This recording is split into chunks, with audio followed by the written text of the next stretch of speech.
今天的题目叫愿望与真相，我们愿望背后的真相。每个人都有愿望嘛，但是你发起这个愿望的起点，你的愿望的目的会决定愿望带来是自由还是痛苦，这要察觉。比如说，有些人他想要爱情，但他不是真的想要爱，他只是害怕孤单，所以他需要爱情。有些人他想要金钱，但他并不是真的想要钱，他只是害怕不安全，所以他需要很多钱。那有些人需要成就，但他不一定是真的想要梦想，他只是害怕自己不被看见。所以，我们发起愿望的起点，看你的目的是什么，你的起心动念是什么。假设我发起爱情是因为我害怕孤单，那我们的潜意识就会真的为你如实的创造孤单，因为我们并不是真的想要爱，我们只是害怕孤单，而希望有伴侣在旁边，或者是我们想要金钱，但是我们是害怕没有钱的不安全，所以才想要金钱。那我们的潜意识就会如实的去创造我们心中所真正深信的，那你就会看见很多的不安全，而不是看到金钱。那有些人想要成就，他可能不是想要梦想，他只是害怕被别人看不起，或是害怕不被看见。潜意识就会如实的为我们去创造不被看见，而不是真的创造梦想。所以愿望很多的时候不是来自于自由，而是来自于恐惧。那我这边讲的恐惧呢，也不用太害怕，因为我们在醒觉的时候，第一个面对的就是恐惧。如果你在觉察，或是你觉醒了，你的第一个动作就是面对恐惧，或者是接近恐惧，或是开始真的可以拥抱恐惧了。愿望大概有几种，第一个是外求型的愿望。什么叫外求型？比如说，我想要一台豪车，你要宾利啊，你要劳斯莱斯，你要什么车子？是因为别人都有吗？还是怎么了？所以重点不是真正想要的不是车，而是别人眼中的对你的期待，或是对你的尊重。可能我们有了豪车，也许你周遭朋友会对你比较尊重一点，或是比较客气，或是外人看到你就觉得好像你是成功的一个人。那如果是以这个概念出发的，买到车之后会有短暂的快乐，但是又会觉得下一台才够，所以你就会一直不断的，你的车越买越多，越来越好。外求型的，你是因为需要得到别人的尊重，别人对你的看法的提升，所以你需要这些外部的东西来装点你。那你拿到之后，你可能会有短暂的快乐，但是你又会觉得很多还是不足的地方，所以不断的追求。另外一个是补偿型的愿望，比如说一个人他从小缺乏爱，长大之后渴望有人来能够爱我。那这种愿望不是因为真正需要某个人，而是透过用外力去填补内在的匮乏，因为可能从小缺乏爱嘛。那结果会发生什么事？即便有了伴侣呢，心里还是空的，因为内在的缺口并不是外部的样态可以补齐的，所以就会一直不断的去寻找下一个伴侣，或是同时可能会有很多的伴侣的发生等等。另外一个是真实型的愿望，比如说喜欢画画的人，他会用他的创作来养活自己。前提是喜欢画画的人哦，他的愿望就我需要透过我的天分、我的艺术、我的热情来养活我自己。那你会感觉到这个愿望，它其实不是为了填补缺乏，而是他本来就是热爱，他的能量是自然的流动。那即便过程很辛苦，他仍然会很有力量。那个是他如实真正的召唤，他的能力，他的样态，就是要真实型的愿望。那我们其实就是把我们的心态调整到真实型的愿望，并不是透过外部的，也不是透过补偿性的，是透过真正想要的，把它去自然的展现出来。那愿望跟快乐的一个误解，比如说很多人会觉得等到愿望实现了，我就会快乐，其实它是一个很大的陷阱。比如说，一个人以为买到房子，比如他买了一个他心中所想要的房子，他就会安心，于是拼了命工作。我需要有一个家，我才能够安心，所以他一直不断的工作。10年后真的买了房子了，买下来之后呢，也许他的前几天、前几个月他很快乐，但是过没多久呢，他会担心房贷有压力啊，这个地段可能不好，也许还没有增值的空间，或者是应该换更大一点的房子，就会造成的有更多的一些困惑。或是更多的需求，所以快乐从来不是愿望带来的，而是我们自己给予我们自己的。所以我们要理解，透过愿望去做交换的那个愿望，只会造成无底洞。我们会一直不断的缺乏，一直不断的祈愿，再祈愿，那个愿望像是无底洞，一直觉得不会被满足。那有些课程会希望你把愿望写多一点，写到上百个，这样子实现起来可能比较简单，但我觉得那是一个方法。但是你要觉察你的起心动念，你是因为缺乏而去填写，还是你真的觉得你很喜欢才去填写，还是真的觉得你本来就是这个样子才去填写的能量都会有所不一样。有的是被恐惧匮乏所驱动，有的是真实的你真正的感受所自然的显现，那是一个很两极化的一个呈现。愿望最重要的功能，你可以把它解释成一个镜子，就是照见我们内心真正的样态或者真正的状态。比如说，我常常想要金钱，那可能代表我内心觉得不安全，所以我才想要金钱。比如说，我常常想要爱情，那可能代表我内心可能不被接纳，所以我需要有爱情，需要有伴侣。比如说，我常常想要能够功成名就，那可能代表我内心深处还不够相信自己是够好的。所以，愿望不是坏事，愿望更不是答案。我们要真正的知道真正的答案是什么呢？是愿望背后的信息，回到自己的原点。就是愿望它只是一个起点而已，它并不是最终的终点跟答案，它只是可以照见我们内在真正的样态。如果我们是因为缺乏、匮乏、恐惧而起的愿，那通常那个愿望并不会真的如实呈现，或者是如果呈现起来，你会经历的千辛万苦。愿望本身并没有错，所以我们要知道愿望背后的出发点要看清楚，是真的是喜欢，还是被恐惧、被匮乏所受困而发出的愿望，那个是不太一样的样态。如果我们出发点是缺乏，那愿望会让我们更加的焦虑；如果我们的出发点是真实，那愿望就会变成我们力量的流动。所以你可以把很多的热情去着重在你喜欢的感受的样态，而不是去着重在那个愿望它发不发起的感觉。再来就是愿望与匮乏，我们是真的想要还是害怕失去？比如说匮乏的一个假象，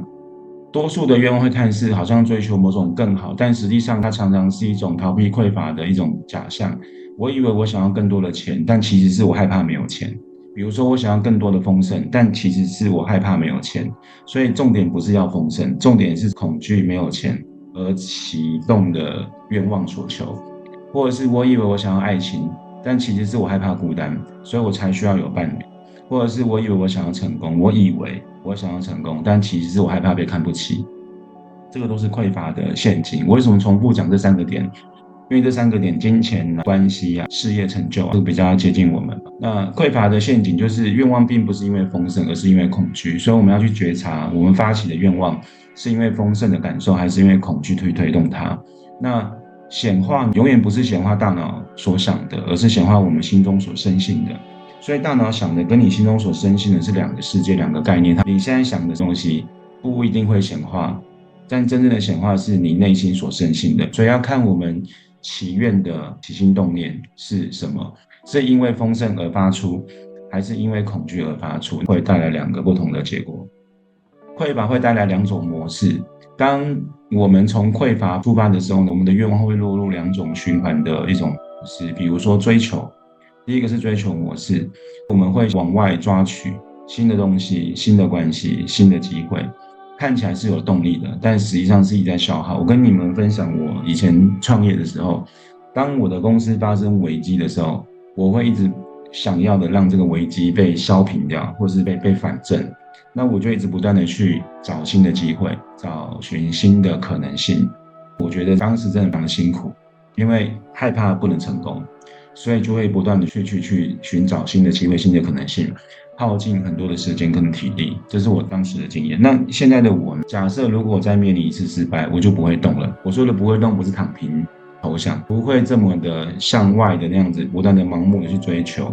而是如如不动的先让自己的心境调整好。调整好之后，它就自然的出发。心境是自然而然的前进，并不是我害怕失败的前进，那是两个不同的概念。追逐模式呢，看起来是很有动力的，但实际上一直在消耗你的能量，消耗你的内在的一个样态。比如说赚钱之后呢，马上就觉得不够用，你会不断的去追求下一笔的金钱、下一笔的收入。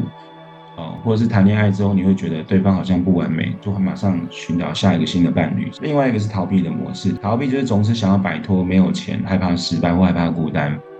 所以那个行动的动机并不是我要创造，而是我要避免。那我要创造跟我要避免，它又是两个不同的概念。如果我们没有办法察觉的话，我们会常常去使用我要避免。在很多的疗愈的现象中，你会发现很多都会去避免触碰不好的事件，或是避免你落入黑暗面。蛮多的疗愈都是，比如说选择工作并不是热爱工作，而是因为至少我这样子我不会饿死，所以你选择这个工作。那并不是创造财富，而是避免饿死。所以你可以去察觉我们的选择是什么样的起心动念，这个也蛮重要的。匮乏的思维会常见有哪些的样态跟言语？比如说，要是我有钱就好了，或者等我有钱我会干嘛干嘛，或者是等我更好一点再开始，就等我准备好之后再前进，或者是别人都比我强，那我只能够怎么样，或者是我害怕失败，所以我先怎么样。这些平常看起来都很平常的一些话语，但是这些话语都在强化什么？我不够好，或是我现在还不够。如果真的常常带来这种话语，现在的做法就是没关系，就让他讲完之后你就觉察为什么会讲这个话，跟自己提醒完之后调整就可以了。不用去因为不小心讲了这些话，就好像觉得堕入了好像匮乏面还是不好的样子，不断的去做修复或疗愈，不需要。发生了一些你觉得不好的话语或现象，你让它呈现。当你感受到呈现的时候，你知道你已经提醒到你自己，你刚刚讲的是负面的话语的时候，那个就是觉察了。那个觉察的样态就等于是你疗愈过后的结果。我们疗愈的目的是为了觉醒觉察，就是能让自己的觉知更加的敏锐，这是疗愈的目的嘛。那基本上那个现象或问题出现之后，当你发现之后，你等于是知道了那个问题点，就等于你已经疗愈过后的结果。所以疗愈的目的就是为了让你多多觉察。我们会觉察才会一直维持在定的状态，你会定在你就是光的这个样态嘛。当我们发生的为什么会讲这些负面的话语，或者是为什么会经历这些负面的现象，当你觉察到之后就好啦，不需要再透过疗愈而去达到那个觉醒的样态，所以不用去避免那个错误。我们本来就是最好的现象，所以我们会用最快速的方式让我们达到觉察点。所以有时候你要拖慢的一个过程。我们内心的觉察跟我们内心的样态是非常神奇的，而且是非常有力量的。所以你就静静的让那一些你觉得负向的言语或是现象，让它释放，让它流出来。你就会觉察到，我刚刚其实是负面的，我刚刚其实是匮乏的。当你到了那个点之后，那就是这个就是你的生命自然让你觉察的一个样态。其实你本来就是很好嘛，所以刚刚那个现象或刚刚那个过程言语，就是为了让你到达这个点，你要觉醒的。那跟我们透过外部的疗愈，其实疗愈是一种外部的介入，或者你可以讲说外力的辅助，你可以透过疗愈的辅助，让你能够快速的觉察，那也是好的一个解释。只不过说我们本来就有这种觉察力了，那我们只是不相信我们其实这么美好，所以我们需要透过疗愈来去证明我们有觉察力。那如果你真的相信你自己，你就再也不需要疗愈去证明自己，或你再也不需要疗愈去辅助你到达觉察点，你就不太需要了。另外就是匮乏会带来错误的显化，比如说很多人学了很多的技巧，显化的技巧，结果还是失败。重点是他的出发点是因为匮乏，而不是他真的在于出发点在于丰盛，或是在于真实。什么叫真实？你本来就是丰盛的，这是一个真实的答案。所以你匮乏那个都不是真相。如果你感受到匮乏，你感受到不被爱，你感受到恐惧，你就跟你自己讲，如果你觉察到，你跟你自己讲，那个是我大脑呈现出来的逻辑，但那不是真的我，或是那个是我大脑呈现出来的样态，或是一个故事，但那不是我，我就是那个无限美好的自己。就像我几乎天天都会有这种想法，比如说我做生意也是会遇到不顺利的时候，或沟通起来是很辛苦的时候，或者是我可能做什么事情，它也会有一些卡点的时候，那我就会跟我自己讲，这个是我大脑呈现出有卡点的障碍的感受，但这不是真正的我。真正的我是一切都如我所愿的已经完成，我还会这样提醒我自己。那疗愈的目的，所以当你能够觉察到，然后提醒自己，它就完成了。你不需要做那么多反复的疗愈，但是我也不是一开始就这样子，我也是透过很多的疗愈去辅助、去强化、去推动，或是强迫去改变。只不过到现在的样态就是，我已经会去提醒我自己了，所以疗愈的时间就缩短。因为疗愈对我来说可能会花半个小时、10分钟、1个小时等嘛。但是你一个觉察可能只有几秒钟，所以你还是会把更多的心力时间放在你要创造的那个事物上，并不是放在疗愈上。如果我在许愿的时候，假设心里面想的是我没有，那么我们的宇宙接受的频率没有吗？